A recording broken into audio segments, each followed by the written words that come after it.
শুরু করবে। আল্লাহ ইব্রাহিম তোমার পাথরটাকে আমি কি করছি তুমি জানো?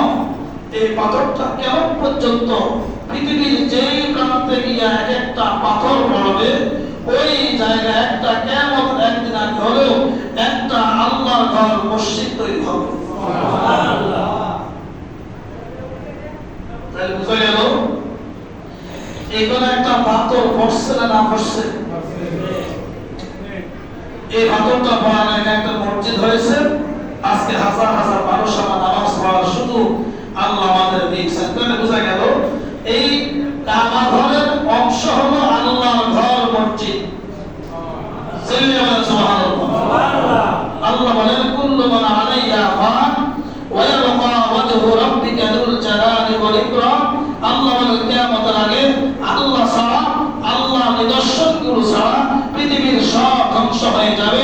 কিয়ামতের সময় যত ডুপ্লেক্স বাড়ি করেছেন, 30 তলা বাড়ি করেছেন, যত সিস্টেমের বিল্ডিং করেছেন, যত শক্তভাবে করেছেন, আল্লাহ বলেন ইদা সামাউ ফাতারাত ওয়া ইদাল কাওয়াকিবু ইনতাসারাত ইদা সুলসিলাতিল আরদু জিলজালাহা ওয়া আখরাজাতিল আরদু আথওয়ালাহা। জমিন যখন প্রকম্পিত হয়ে যাবে, জমিন সব ধ্বংস করে দিবে, সব পাহাড়গুলা, সব বিল্ডিংগুলা, সব ঘরবাড়িগুলা তুলার মতো উঠতে থাকবে। যেদিন কুল্লু মান আলাইহা ফান সব ধ্বংস হয়ে যাবে। ওয়া ইয়াবকা ওয়াজহু রাব্বিকা যুল জালালি ওয়াল ইকরাম। আল্লাহ সেদিন ঠিক থাকবেন, আল্লাহ থাকবেন, আল্লাহ নিদর্শনগুলো থাকবে। কাবা ঘর ধ্বংস হবে না, কোন মসজিদ ধ্বংস হবে না। রাসূলুল্লাহ সাল্লাল্লাহু আলাইহি ওয়াসাল্লাম বলেন কিয়ামতের দিন আল্লাহ পাক কাবা ঘরকে সামনে রাখা পিছনে যত মসজিদ আছে কাবা ঘরের সঙ্গে একটা আংটা লাগায়া সবার সঙ্গে একটা লাগিয়ে দিবে। আল্লাহ বলবেন কাবা তুমি আজকে নেতৃত্ব দিয়া সব মুসল্লিকে সব মসজিদগুলো দিয়া তুমি আমার জান্নাতের মধ্যে প্রবেশ করো। সেদিন কাবা ঘর হাজি সাহেবরা ভালো করে শুনেন, নামাজি মুসলমান ভাইরা ভালো করে শুনেন, এখন আমাদের নসিব খারাপ ঘরের মধ্যে আছেন আপনারা ভালো করে শুনেন। রাসূলুল্লাহ সাল্লাল্লাহু আলাইহি ওয়াসাল্লাম বলেন সেদিন কাবা ঘর বলবে না আমি আজকে আপনার জান্নাতে যাব না। আল্লাহ কেন যাব না? আল্লাহ আপনার নবী ইব্রাহিম আলাইহিস সালাতু ওয়াস সালাম আমাকে তৈরি করার পরে সারা পৃথিবীর সমস্ত মানুষগুলোকে ডাক দিয়েছেন ইয়া আইয়ুহান নাস, ও পৃথিবীর মানুষেরা তোমরা সবাই হজ করতে কাবা ঘরে আসো, তাওয়াফ করতে আসো। ইব্রাহিম খলিলুল্লাহ যেদিন ডাক দিয়েছিল পৃথিবীর সব মানুষ দুনিয়াতে ছিল না, যত মানুষ রূহের জগতে ছিল, আলমে আরহা রূহের জগতের মধ্যে ছিল, যত মানুষ রূহের জগতে থেকে লাব্বাইক আল্লাহুম্মা লাব্বাইক লাব্বাইক লা শারীকা লাকা লাব্বাইক ইন্নাল হামদা ওয়ান নি'মাতা লাকা ওয়াল মুলকু লা শারীকা লাক। আল্লাহু আকবার বলেন। আল্লাহ হাবিব বলেন ইব্রাহিম খলিলুল্লাহ সেদিন জাহাজের দাওয়াত দিয়েছিলেন, যত মানুষ রূহের জগতে ছিল, রূহের জগতে থাকা অবস্থায় যত মানুষ যতবার লাব্বাইক আল্লাহুম্মা লাব্বাইক বলেছেন, লাব্বাইক ওয়া সাদাক ইয়া রাব্বাল আলামিন বলেছেন। আল্লাহ কিয়ামতের আগে টাকা থাকুক আর না থাকুক, শক্তি থাকুক আর না থাকুক, আল্লাহ যেভাবে হোক এই মানুষটাকে একবার হলেও আল্লাহর কাবা ঘর তাওয়াফ করার সুযোগ আল্লাহ দান করবেন। এই জন্য একজন গরিব মানুষ হজ করে 3 বার, কোটিপতি জীবনে একবারও যাইতে পারে না, এরকম সন্তান আমাদের দেশে কম না বেশি? কোটি টাকার মালিক হজ করতে পারে না। আবার গরিব মানুষ কোন রকম চলতেছে আল্লাহ তাকে 3 বার হজ করায়। খেলা টাকা খেলা টাকা ওই যে লাব্বাইক আল্লাহুম্মা লাব্বাইক রূহের জগতের মধ্যে বলেছিল। সেজন্য কাবা ঘর বলবে আল্লাহ আমার হাজি সাহেবরা কোথায়? একটু আল্লাহু আকবার বলেন। আমার হাজি সাহেবরা কোথায়?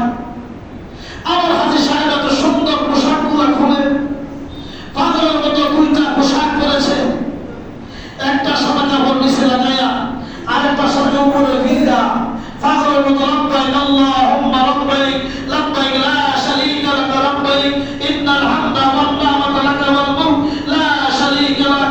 আল্লাহুম্মা সাল্লি আলা মুহাম্মদ। এই রাসূলুল্লাহর উপর দরুদ শরীফ পড়ে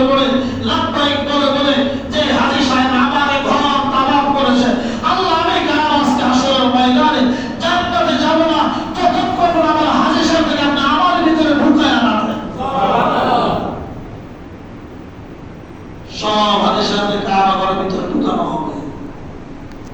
প্রশ্ন আমাদের হচ্ছে আল্লাহ রাসূল এত মানুষ কেমনে ঢুকবো? আল্লাহ কি বড় করার শক্তি রাখে না?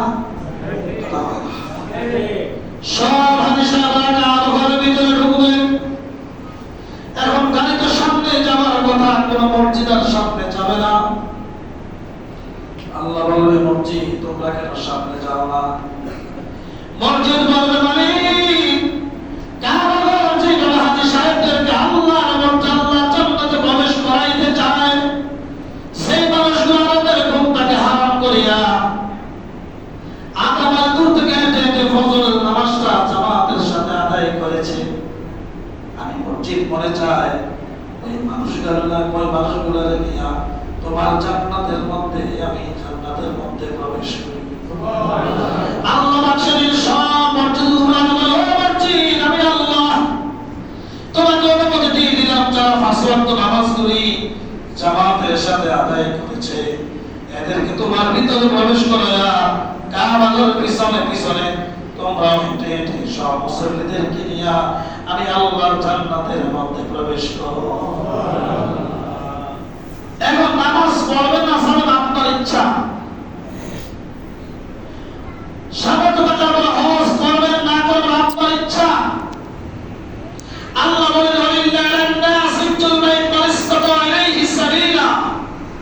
আমি আপনাদের বুঝানোর জন্য বলি। এখন বর্তমানে হজ করতে কত লাগে? 7 লাখ বলেন না, একটু আর বেশি লাগে হয়তো 7 লাখ। মনে করেন আপনি 20 লাখ টাকার মালিক, কথা শুনতেছেন আমার? 20 লাখ টাকার মালিক, আপনি ধরেন 6 লাখ টাকা ঋণ আছে, ঋণ পরিশোধ করার পরে কত আছে? এটা অঙ্ক করেন না, কত? 14 লাখ। 14 লাখ টাকা যার কাছে আছে, আপনি ধরেন 4 লাখ টাকা দিলেন সন্তানদেরকে 40 দিন 50 দিন চলার জন্য। বাকি যে টাকা আপনার কাছে আছে মক্কা শরীফ যাওয়ার আশা, সুন্দর যাওয়ার আশার সুযোগ আপনার কাছে আছে। এখন আপনি বলেন যার কাছে 10 লাখ টাকা আছে ঋণ পরিশোধ করার পর সন্তানদেরকে 40 দিন খাবার দাবার দেওয়ার মতো সামর্থ্য দেওয়ার পর তার কাছে 10 লাখ টাকা আছে, এর উপর কি হজ করা খরচ লাগে জায়গা কিনা খরচ? এখন আমরা কি করি? আমরা সিটারে শিখছি, আমাদেরকে টাকা আমরা সিটারে শিখছি হজ খরচ, হজ না করে 1,50,000 টাকা যদি উমরা করি,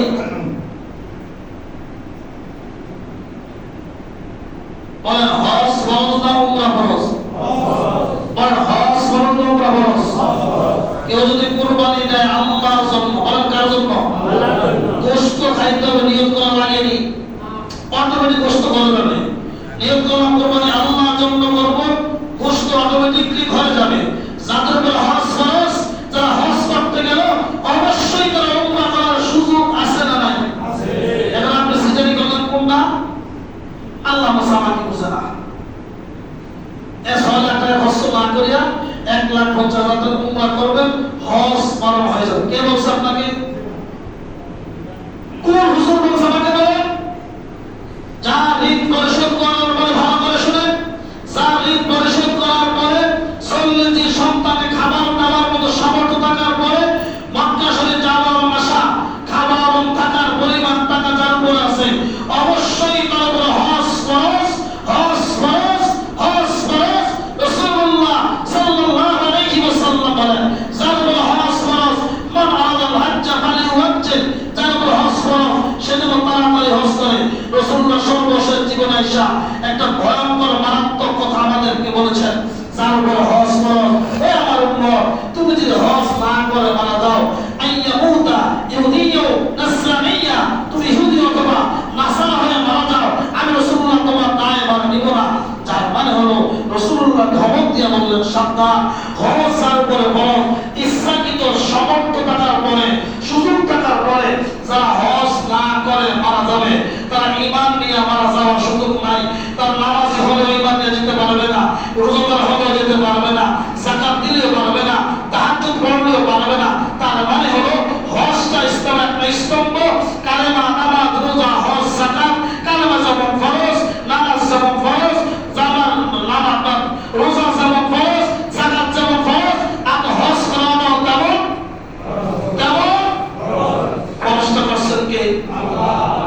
এজন্য ফিকর কায়দায় একটি মাসালা হলো যার উপরে হজ ফরজ, কথা বুঝতেছেন?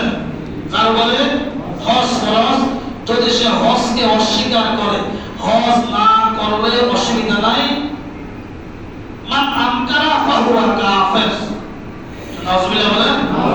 যে ব্যক্তি হজকে অস্বীকার করবে সে কি হয়ে গেল ভাই? কাফের হয়ে গেল। আর যে ব্যক্তি ওয়াতারাকাহু ফাসিকুন মুদিল্লু, যে ব্যক্তি ইচ্ছাকৃতভাবে হজকে তরক করলো, হজ করার সুসামর্থ্য ছিল কিন্তু হজ করে নাই, সে ফাসিক হবে অথবা সে মুরতাদ হয়ে যাবে, বেঈমান হয়ে কবরে যেতে হবে। এখন আপনি সন্তানের ফিউচার সাজাইতে গিয়া নিজের আখিরাতকে ভুলে গিয়েছেন। সন্তানদের 20 তলা বিল্ডিং করেন, আমার আপত্তি নাই, আল্লাহ নিষেধ করে নাই। 100 তলা বিল্ডিং করেন, আমার আপত্তি নাই, আল্লাহ রাসূল নিষেধ করে নাই। কিন্তু আপনার কোনো হজ ফরজ ছিল, হজ করলেন না, সন্তানের ফিউচার সাজায়া কবরে গেলেন, আপনাদের ফেরেশতা আযাব থেকে আল্লাহ তো আপনাকে মাফ করবে না। নাউযুবিল্লাহ বলেন। আপনি বলবেন যে হুজুর হজ করে না, এরকম মানুষ কি সমাজে আছে?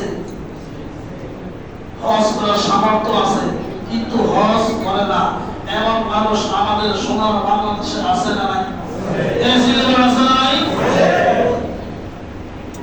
একজন আমাকে বলল হুজুর খুব খেয়াল করেন, মামার বাড়ি থেকে আমি 12 লাখ টাকা কি হয়েছে, এটা কি করে ওয়ারিশের টাকা মনে রাখবেন, ভালো করে শুনেন।